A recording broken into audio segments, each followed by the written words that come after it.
అండి తులసి మొక్కని కూడా వేరే పాట్లోకి మార్చడం అనేది జరిగింది. ఇలాగ ఎండిపోయి రాలిపోతున్నాయి చూడండి.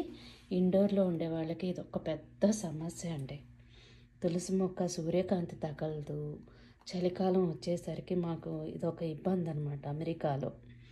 అందుకని 2-3 గంటలు ఉండాలండి సూర్యకాంతిలో. అది లేకపోతే కనుక ఇలా ఎల్ఈడి లైట్ పెడితే కనుక 8 నుంచి 10 గంటలు సరిపోతుంది.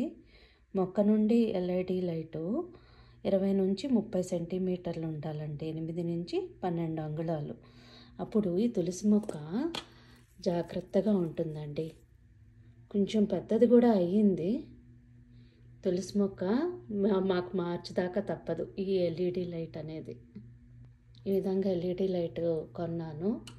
ఇలాగ ఉంచుకోవచ్చు, లేకపోతే మనం పైకి కూడా పెట్టుకోవచ్చు.